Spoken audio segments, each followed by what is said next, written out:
But as we led into just before the break is when we start dealing with some of the approval issues, probably the more common things we come across are things dealing with the orientation or configuration of an assembly, the modifications that occasionally show up. People get very creative. And then even some of the placement of the assembly. The rated conditions are such that it may affect the product.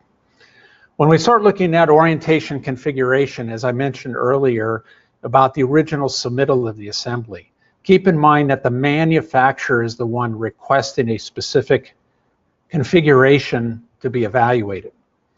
Historically, in the past, we only saw units that were horizontal.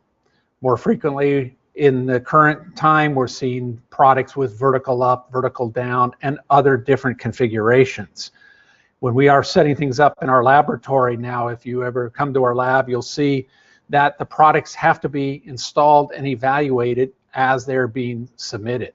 So this really kind of makes for some interesting issues for our piping arrangements in the laboratory to verify that indeed, when they are installed in that configuration, they function appropriately.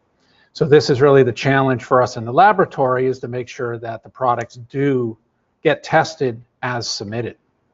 Well, how does that translate into what you find in the field? Well, too many times we get reports, and one of the issues that will come into play is if a product has been even simply rotated or modified. The picture on the far left shows where somebody took a few extra steps. They put check valves in different conditions, added elbows, etc., moved shutoff valves, and obviously this would be, from our perspective, a product that has been modified way above and beyond its approved configuration. The one in the middle and the one on the right, these are products that were just rotated. So they didn't tip them up on end, but they rotated the body of the assembly.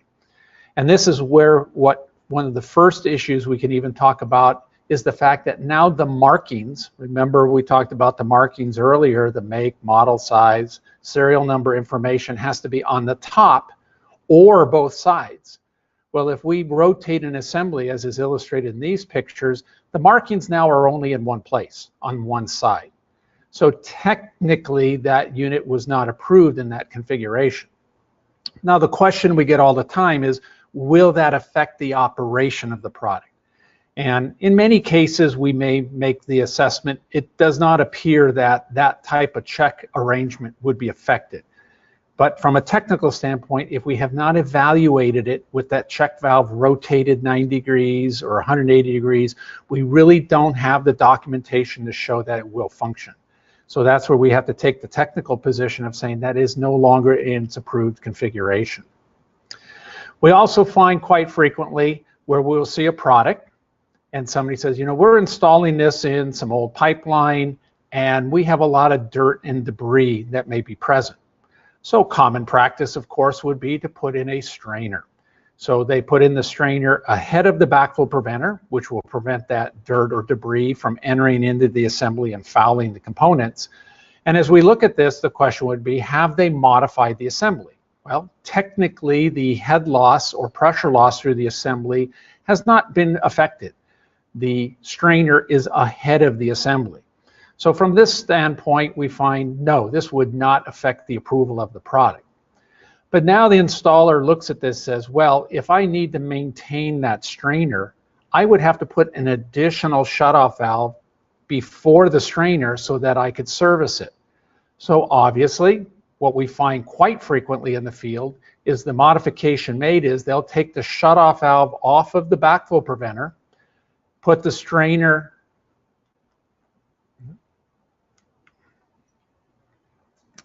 having a little technical problem there. Putting the strainer on in between the number one shutoff valve and the body of the assembly. So now we find that, yes, they have technically affected the operation of the assembly because they now have added the additional pressure loss of that strainer as an integral part of the assembly. Now, we would not disallow this if a manufacturer were to submit a product in this configuration. But what we have found over the years that any product that they have installed an integral strainer typically cannot successfully complete the pressure loss requirement. the addition of the strainer adds more pressure loss, and it would no longer comply with the requirements that are in the standard. So this is one of the main reasons we find this is quite common. Unfortunately, we find the products cannot be approved with an integral strainer.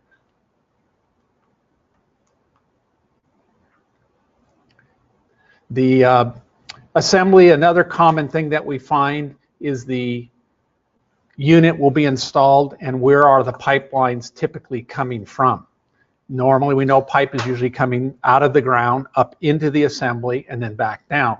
So a very common installation will be that they'll add, obviously, elbows to turn the pipes so that the water coming out of the ground, going through the assembly horizontally and back down again.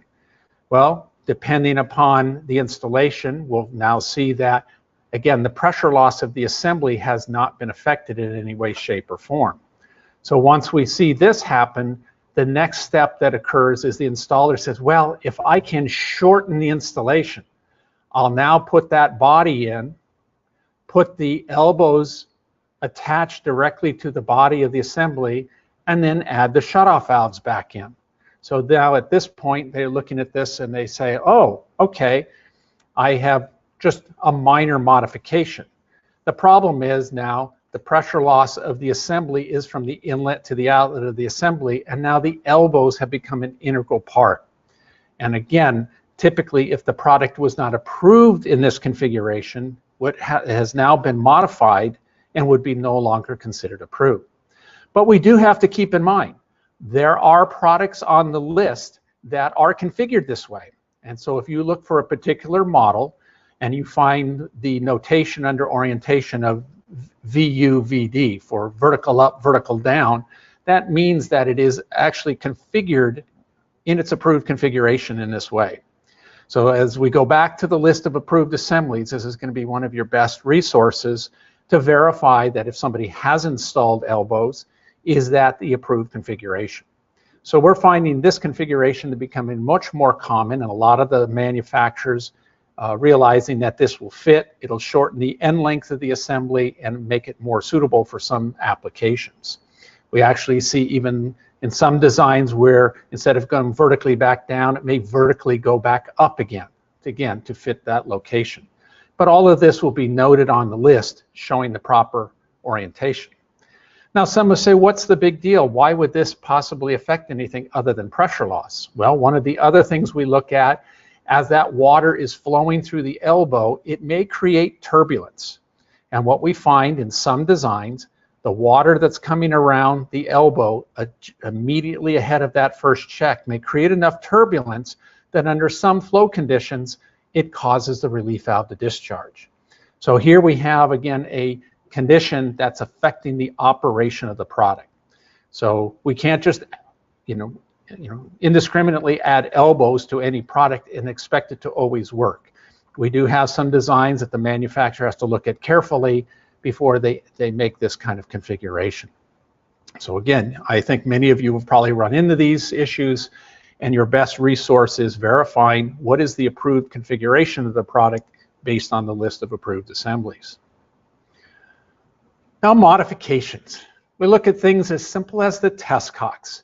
We know for many of you that are involved with testing or maintaining programs that those products are being tested periodically. And the test cocks are there for that purpose, for testing. Well, we know that too many times when they're installed, people see these as convenient places to hook up pieces of equipment, run water lines, etc. So we've had articles in our crosstalk talking about the additions to test cocks. And we have on our webpage information regarding modifications to products that will indicate the types of things that will occur.